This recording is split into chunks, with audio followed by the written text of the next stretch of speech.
इंदौर के पास आज सुबह एक अधेड़ की लाश मिलने से सनसनी फैल गई। लाश बिचौली मर्दाना के तालाब में मिली है। मृतक मनोरमागंज में सिक्योरिटी गार्ड था। इंदौर के पास स्थित गांव बिचौली मर्दाना के तालाब में एक व्यक्ति की लाश मिली है। यह लाश राम नारायण पिता रामरतन सोनगिरी की थी। 45 वर्षीय राम नारायण मनोरमागंज क्षेत्र में चौकीदारी करता था। मृतक के भतीजे देवेंद्र ने बताया, सुबह उसका दोस्त तालाब की पास से गुजर रहा था। उसने काका का चेहरा तालाब में देखा तो फोन पर घटना की जानकारी दी। इसके बाद पुलिस को सूचित किया गया। ये रामनारायण पिता रामरतन सोनगरा है, बिचौली मर्दाना का रहने वाला है और ये कल अपनी ड्यूटी पे गया था, मनोरंजन चौकीदारी करता है। तो शाम को वापस नहीं आया। आज उसकी लाश कहा था बिचौली मर्दाना तालाब में मिली, जिसको निकाला तो उसी की लाश थी ये रामनारायण की। क्या कोई विवाद था? हाँ, ऐसा बता रहे हैं कि पति पत्नी का 3-4 दिन से विवाद चल रहा था। इस शराब अधिक पीता था। जो पत्नी कहा था अपने भाई के घर मूसागढ़ी चली गई थी, ऐसा पता चला है। पुलिस ने मर्ग कायम कर जांच शुरू कर दी है। शव को पोस्टमार्टम के लिए भेज दिया गया है। वार्ड क्रमांक 22 के भावना नगर, शिवकंठ नगर, शिवनगर, शांति नगर के रहने वाले लोग सोमवार को मेयर हाउस पहुंचे। इन लोगों ने क्षेत्रीय पार्षद की शिकायत करने के साथ ही अपनी समस्याओं की जानकारी दी। इंदौर में भवानी नगर के रहवासियों के घर में नाले का पानी घुस रहा था। इसकी शिकायत लेकर वे मेयर हाउस पहुंच गए। मेयर उस वक्त पार्षदों के साथ मीटिंग में व्यस्त थे। इस पर रहवासी वहीं धरने पर बैठ गए और सुनवाई न होने पर हंगामा करने लगे। मेयर हाउस के कर्मचारियों ने उन्हें चुप रहने की सलाह दी, लेकिन रहवासी अपनी शिकायत सुनाने पर अड़े रहे। वार्ड 22 के इस क्षेत्र की पार्षद प्रीति कतोरिया हैं। निगम अफसरों ने फौरन पार्षद को फोन लगाया तो पार्षद ने रहवासियों से बात कराने को कहा। हालांकि रहवासियों ने पार्षद से बात करने तक से इनकार कर दिया और महापौर को बुलाने की मांग की। रहवासियों ने जोनल अफसरों पर भी आरोप लगाए कि एक प्लास्टिक फैक्ट्री को फायदा पहुंचाने के लिए उनकी सुनवाई नहीं होती। सुपर कॉरिडोर में बनी इस फैक्ट्री ने पानी निकालने का रास्ता बंद कर दिया और चैम्बर में पत्थर डाल दिए। आखिर में महापौर आए, समस्या सुनी और आश्वासन देकर लौटा दिया। इस समय बारिश में ड्रेनेज और इसकी समस्याएं तो है और बहुत ज़्यादा अच्छा निकास नहीं होने से है, तो ऐसी जो समस्याएं उसके हल करते हैं अपन, तो उसको निकलवाएंगे और उसका हल करें। क्या जोनल कार्यालय में सुनवाई नहीं होती तभी लोग यहाँ पे आने लगते थे? क्या जोनल ऑफिसर्स को आपकी तरफ से निर्देश जारी होंगे? जोनल को लगातार निर्देश है, बैठक है, लेकिन रहवासी क्षेत्रों में जहाँ से प्राकृतिक रूप से नाले का निकास था वहाँ लोगों ने घर बनाए हैं, तो एकाएक उनकी समस्या का हल तो हो नहीं सकता और ऐसा कोई जादू है नहीं कि नीचे से पानी ऊपर निकाल लिया जाए, लेकिन ठीक है, हल करवाएंगे इसको। परदेशीपुरा पुलिस ने पिछले दिनों इलाके में हुई लूट के मामले में एक आरोपी को गिरफ्तार कर लिया है। पुलिस के मुताबिक घटना दिनांक 14 जून की रात में नंदानगर इलाके में हुई, जहां विक्रम सोनी को बाइक पर लिफ्ट देने का बोलकर संदीप और मनीष अपने साथ ले गए। दोनों आरोपियों ने विक्रम से 2 मोबाइल और 3400 रुपए छीनकर उसके साथ मारपीट की। पुलिस ने इस मामले में संदीप को गिरफ्तार कर लिया है। वहीं मनीष नामक आरोपी फिलहाल फरार बताया जा रहा है। पुलिस संदीप से 2 मोबाइल और लूटे गए रुपए जब्त कर ली है और सरगर्मी से तलाश में जुट गई है। वहीं परदेशीपुरा पुलिस ने भरत नाम के एक जिला बदर बदमाश को भी गिरफ्तार किया है। दिग्विजय सिंह ने रविवार को अलग अलग कार्यक्रमों में भाजपा पर कई बार निशाना साधा। उन्होंने मोदी से लेकर शिवराज तक, यहां तक कि शहर के नेताओं पर भी बयानबाजी की। दिग्गी के बयानों का रविवार रात ताई ने जवाब दिया। ताई ने दिग्गी को बोल पंडित बताते हुए मोदी की ताजपोशी को योग्यता अनुसार सही काम मिलना बताया।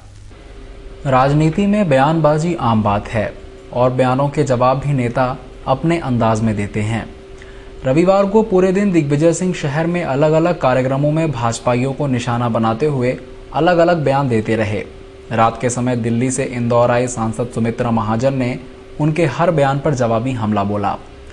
प्रदेश सरकार विकास के नाम का ढिंढोरा पीटने और शिवराज सिंह को झूठा करार देने पर ताई ने कहा कि वो दिग्विजय सिंह का अभिनंदन करती है कि उनकी डिक्शनरी में विकास शब्द आया। उन्होंने कहा कि भाजपा के राज में विकास हुए हैं, ये जनता ने देखा है, इसके लिए किसी प्रमाण की आवश्यकता नहीं है। और शिवराज सरकार के विकास कार्यों की तो खुद केंद्र के मंत्री तक तारीफ कर चुके हैं। अगर दिग्विजय सिंह को शक है तो अपनी पार्टी के मंत्रियों के बयान जांचें। लेकिन शायद उन्होंने विकास की कुछ बात करी है। मैं एक बात के लिए उनका अभिनंदन करती हूँ कि अब उनको विकास शब्द उनके शब्दकोश में तो आ गया, क्योंकि यही दिग्विजय सिंह जी एक समय बोलते थे विकास क्यों चाहिए, जनता को विकास नहीं, विकास को कोई देखता नहीं, विकास से वोट, काम से वोट नहीं मिलते।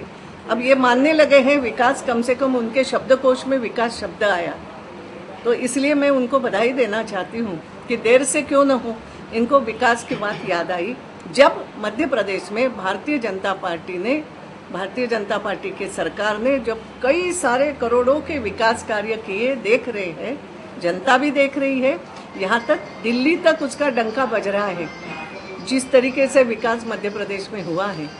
तो ये सब हो रहा है और इसलिए एक इस प्रकार से बात करना, उन्होंने झूठा बोला है शिवराज सिंह सरकार को, शिवराज जी को झूठा का उनका कहना है कि बेवजह की सिर्फ महिमा मंडन कर रहे हैं, बाकी कुछ है नहीं, सच्चाई अलग है। देखो, मैं कहती हूँ माननीय दिग्विजय सिंह जी से मेरा निवेदन है, कृपा करके शिवराज जी को झूठा कहने से पहले अपने उन मंत्रियों के भी बयान जांचे। प्रधानमंत्री जी ने भी जो खेती में, एग्रीकल्चर में जो विकास दर प्राप्त की है उसकी तारीफ हुई है सबकी बैठक में, और ये कहा गया है कि मध्य प्रदेश में काम हो रहा है, एग्रीकल्चर का ग्रोथ रेट बढ़ गया है, पूरे हिंदुस्तान से भी ज़्यादा बढ़ गया है। तो पहले तो वो बात वो देखे तो ज़्यादा अच्छा रहेगा। उनको झूठा कहने से पहले जो दिख रहा है, आंकड़े बोल रहे हैं, हम नहीं बोलते हैं। ये बोलने का काम तो ये बोल पंडित करे, हम नहीं है वो, हम तो हमारा काम बोलता है, हम अपने मुंह से नहीं बोलते हैं। इसलिए जिस तरीके से ये बात करते हैं ये तो बौखलाहट है, करने तो बात। नीतीश जी ने आज अलग हो गए हैं, उस पर उनका कहना है कि इंदौर में भाजपाई नेताओं ने कांग्रेसी नेता दिग्विजय सिंह के राजनीतिक हमले का जवाब देते हुए पहले अपने गिरेबान में झांकने की अपील की है। इंदौर में प्रदेश के स्वास्थ्य राज्य मंत्री महेंद्र हार्डिया ने दिग्विजय सिंह को आड़े हाथों लिया। कांग्रेस के महासचिव दिग्विजय सिंह द्वारा भाजपा नेताओं पर की गई टिप्पणी पर हार्डिया ने कहा कि कांग्रेस और कांग्रेसी नेता पहले अपना गिरेबा देखें, उसके बाद भाजपा के नेताओं पर टिप्पणी करें तो बेहतर होगा। भाजपा में टिकट वितरण को लेकर चल रही गहमागहमी पर हार्डिया ने सवाल को टाल दिया। गौरतलब है कि मध्य प्रदेश में विधानसभा चुनाव इसी साल है और ऐसे में टिकट को लेकर बड़े बदलाव देखे जा सकते हैं। यार, उनकी सरकार दिल्ली में देखें कितने भ्रष्टाचार के कैसे कैसे काम कर रहे हैं। रोज एक मंत्री इस्तीफा देता है, मंत्री जेल में जाते हैं। अब उनको मध्य प्रदेश सरकार को के कहने के बारे में इसके अलावा कोई बात रह नहीं गई और वो झूठे बेकार आरोप लगाकर वो जनता का ध्यान आकर्षित करना चाहते हैं। मैं नहीं समझता कि जो आदमी 10 साल तक मध्य प्रदेश का मुख्यमंत्री रहा हो, जिसने इस प्रदेश का बंटाढाल कर दिया हो, वो इस प्रकार की बातें करें, वो शोभा नहीं देता। कई बार तो उनकी पार्टी के लोगों ने उनके बयान से दरकिनार किया है। उनकी पार्टी के लोगों ने बोला कि दिग्विजय सिंह के बयान कांग्रेस का बयान नहीं है, उनका निजी। एक बार फिर मुफ्त बिजली देने की बात उन्होंने कह दी है, आप क्या कहेंगे? सरकार बनने उनकी बिजली देखी 10 साल, आपने भी देखी, मैंने भी देखी है। पैसा लेके जो बिजली नहीं दे पाए वो क्या बिजली देंगे? माननीय मुख्यमंत्री शिवराज सिंह चौहान बिजली देंगे इस प्रदेश के अंदर, और उन्होंने 24 घंटे बिजली देने की जो घोषणा करी थी उस पर सरकार अमल कर रही है। और जिन जिलों में हमने उस कार्यक्रम का उद्घाटन हुआ और 24 घंटे बिजली मिल रही है।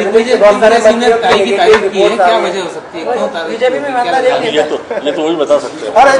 प्रकाश जी आप आ जाओ, फिगर ले लेंगे उनसे। प्रकाश जी आप आ जाओ 2 मिनट। वो है तो आके रमेश जी के खिलाफ चुनाव लड़ ले 2 नंबर से। मैं चुनौती। चुनाव नजदीक आते ही जनप्रतिनिधि अब अपने क्षेत्रों की चिंता करने के लिए जुट गए हैं। विधानसभा क्षेत्र क्रमांक 5 के विधायक और स्वास्थ्य राज्य मंत्री महेंद्र हार्डिया ने सोमवार को महापौर निवास पहुंचकर महापौर कृष्ण मुरारी मोघे से चर्चा की। चर्चा के दौरान विधानसभा 5 के भाजपा पार्षद और पार्टी के कार्यकर्ता भी मौजूद रहे। स्वास्थ्य राज्य मंत्री महेंद्र हार्डिया ने सोमवार को महापौर कृष्ण मुरारी मोघे से चर्चा करने मेयर हाउस पहुंचे। मंत्री हार्डिया के साथ क्षेत्र के पार्षद सुनील पाटीदार, अजय सिंह नरूका, आशा सोनी, दिलीप शर्मा सहित मंडल स्तर के पदाधिकारी भी इस चर्चा में शामिल हुए। चर्चा में क्षेत्र में चल रहे विकास कार्यों को समय सीमा में पूरा करने, बाधक अतिक्रमण को हटाने, सीवरेज की लाइन डालने जैसे विषयों के साथ ही पार्टी के कार्यकर्ताओं के संबंध में भी चर्चा की गई। करीब 1 घंटे तक चली इस चर्चा में पार्षदों और पार्टी के कार्यकर्ताओं ने महापौर मोघे को अपनी समस्याओं के बारे में भी बताया। चर्चा के बाद महापौर कृष्ण मुरारी मोघे ने बताया कि मंत्री हार्डिया ने पहले से ही समय लेकर मुलाकात की है। जिन वार्डों के विकास के काम हो रहे हैं वो समय सीमा में पूरे हों। इसके अलावा कुछ जगहों पर सीवरेज लाइन डालने की मांग इन्होंने की है। बर्फानी था में उसमें शायद पिछली बार आपने भी दृश्य देखा होगा कि सारी कॉलोनी उसमें डूब गई थी। इस बार वहाँ पे कोई इस चीज का वो हुआ नहीं। कहने का तात्पर्य ये है कि मैंने लगभग पूरा सर्वे किया, 55 स्थान ऐसे थे कि जहाँ पे पानी भरता था, बस्तियाँ डूब जाती थी। लगभग हम 30 के ऊपर काम करवा चुके हैं और ये पहली बार शुरू हुआ है कि स्टॉर्म वाटर लाइन डाल के पानी न भरे इसकी व्यवस्था हमने लगभग पिछली बार इसके ऊपर 15 करोड़ के करीब खर्च किया। निगम की अपनी आर्थिक मर्यादा भी है, एक वर्ष में हम 50 करोड़ रुपया। पार्षदों ने भी परेशानियों की बात कही है। इस पर महापौर ने कहा कि किसी तरह की कोई दिक्कत नहीं है, सभी पार्षद संतुष्ट दिखे। मंत्री हार्डिया ने कहा कि आचार संहिता लगने के पूर्व क्षेत्र में कार्य हो जाएं, इसलिए आज औपचारिक मुलाकात की है। मंत्री हार्डिया ने इस बात से इनकार किया कि उनकी विधानसभा में काम नहीं हुए हैं। अलबत्ता सबसे ज्यादा यदि किसी विधानसभा क्षेत्र में नगर निगम ने कार्य किए हैं तो वो उन्हीं की विधानसभा है। अतिक्रमण की समस्या को लेकर हार्डिया ने कहा कि पहले उन स्थानों पर विकास के कार्य तेजी से किए जा रहे हैं जहां पूरे क्लियरेंस मिल रहा है। कुछ एक विवादित स्थान है, इसलिए वहां बारिश के बाद काम शुरू हो जाएंगे। देखिए, ये मैं सामान्यतः महापौर जी के और अधिकारियों के साथ समय समय पर बैठता रहता हूँ। ऐसा नहीं कि आज ही बैठा हूँ, इसके पहले भी 6 महीने पहले ही बैठा था और ये लगभग 4थी-5वीं बैठक है मेरे साथ। मैं अपने जो काम मैंने वार्ड क्षेत्र में कराने हैं या मेरे पार्षदों को कराने हैं, तो उसकी सारी जानकारी या उनको शीघ्र कराना है, ये सारी बातें इस बैठक में हम करते हैं। तो अभी जो मुख्य था, जो हमको काम प्रायोरिटी के तौर पर आचार संहिता के पहले पूरे करने हैं, उस संबंध में मैंने महापौर जी अधिकारी से बातचीत करी थी और मैं समझता हूँ कि जो हमने पूरा रोड मैप बनाया है 1.5-2 महीने का, हम समय सीमा में वो सारे काम करेंगे। ऐसे कितने काम पेंडिंग है? एक एक वार्ड में 2-2, 3-3, 4-4 काम ऐसे हैं जिनको हमें प्रमुखता से करना है और उस दिशा में नगर निगम ने प्रक्रिया भी चालू कर दी, उनके टेंडर भी हो गए, किंतु उनको जल्दी से उसका भूमि पूजन करके उन काम को हम चालू कराएं, पूरा कराएं, इस संबंध में बैठक सबसे ज्यादा काम ही विधानसभा में हो रहे हैं और मेरे विधानसभा के पार्षद तो लगभग सभी संतुष्ट हैं और आज उन्होंने महापौर जी को धन्यवाद भी दिया इस बात को लेकर कि महापौर जी की सबसे ज्यादा आशीर्वाद विधानसभा क्षेत्र में पास करें। अतिक्रमण एक बहुत बड़ी समस्या सामने आई, आपके कई काम अतिक्रमण के कारण रुके हुए हैं। प्रदेश के सबसे बड़े सरकारी अस्पताल का तमगा पाने वाला MY अस्पताल अव्यवस्थाओं के मामले में नंबर 1 है। गंदगी और बदबू ने यहाँ न केवल मरीजों बल्कि स्टाफ का भी रहना मुश्किल कर दिया है। हालत यह हो गई है कि सफाई के नाम पर महज औपचारिकताएं निभाई जा रही हैं। MY अस्पताल में अव्यवस्थाओं का बोलबाला किसी से छिपा नहीं है और अव्यवस्थाओं के कारण ही यहाँ की तस्वीर बदसूरत होती जा रही है। MY में सफाई व्यवस्था के कुछ नज़ारे रविवार रात कैमरों की नज़र में कैद हुए। अस्पताल में ड्यूटी CMO के कक्ष के आसपास वार्ड और परिसर में गंदगी और बदबू के कारण लोगों की हालत खराब है। हालत यह है कि मरीज या उनका अटेंडर अस्पताल परिसर में नाक पर बिना रुमाल रखे नहीं रह सकता है। दरअसल अस्पताल में सफाई करने वाले स्वीपर या तो नशे की हालत में नौकरी करते हैं या फिर इस काम से बचने की कोशिश करते हैं। सूत्रों के मुताबिक अस्पताल के जिम्मेदार जब उन्हें काम का कहते भी हैं तो वो सुनवाई नहीं करते हैं। इस वजह से अस्पताल की दुर्दशा होती जा रही है।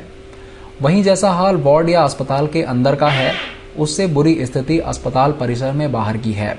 बाहर तो पशुओं ने ही डेरा डाल दिया है। मरीजों के परिजनों या लावारिस मरीजों के बीच यहाँ वहाँ इन पशुओं को टहलते हुए गंदगी करते हुए देखा जा सकता है। पशु यहाँ इस आज़ादी में घूमते हैं जैसे वो अस्पताल में नहीं बल्कि किसी तबेले में घूम रहे हों।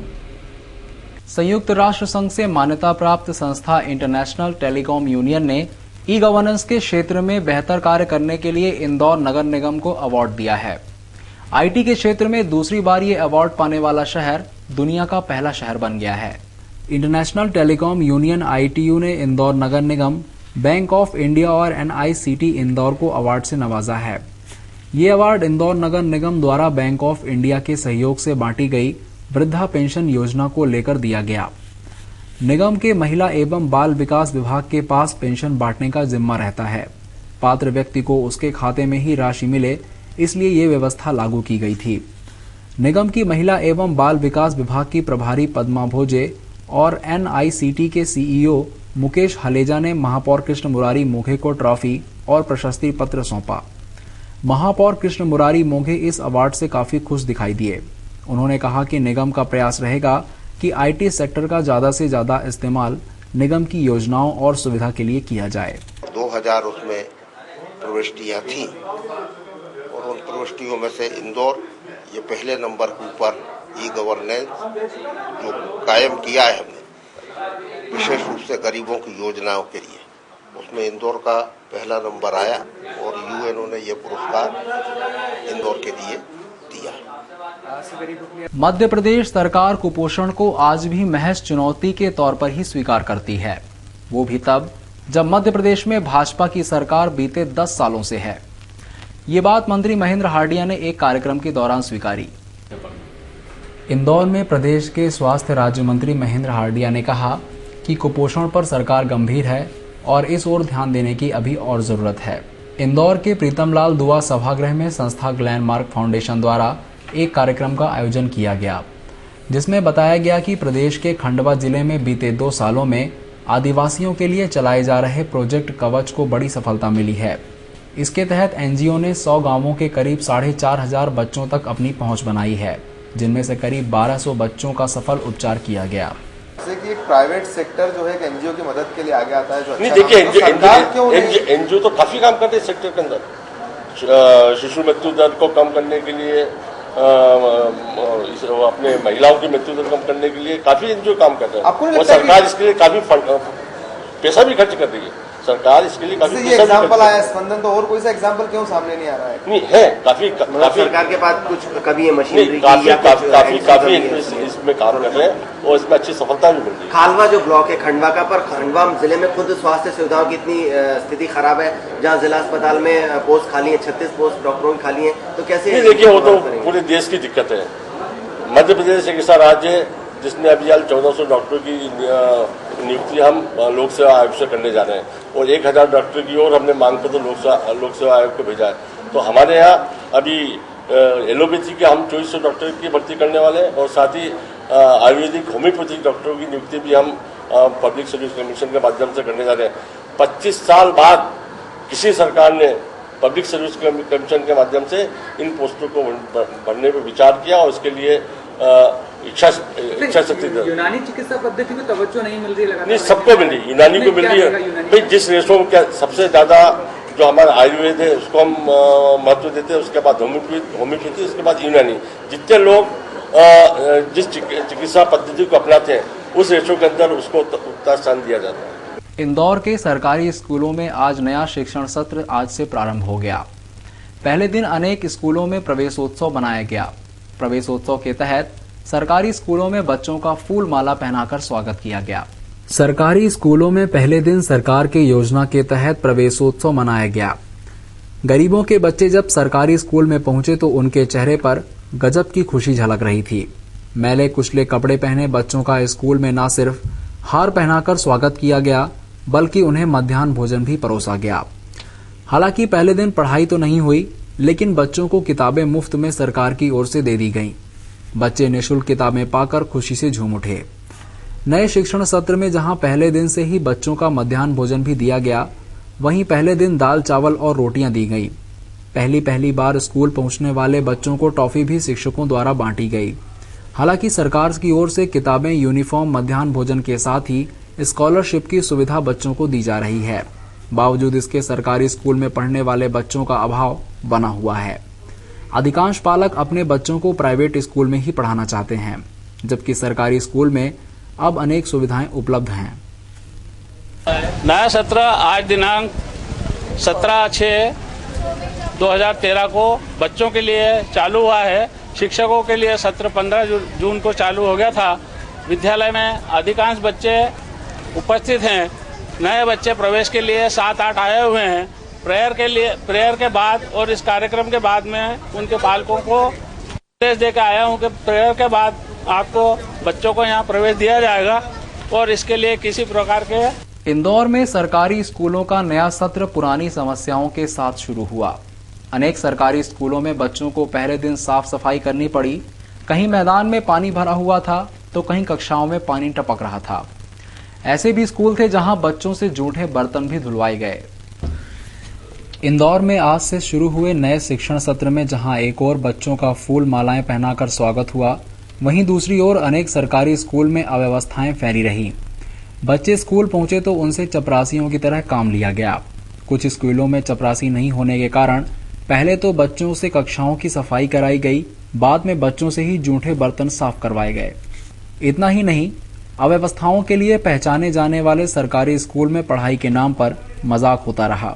बच्चों को किताबें तो दी गईं, लेकिन शिक्षकों ने ना तो बच्चों को पढ़ाया और ना ही उन्हें मध्याह्न भोजन परोसा।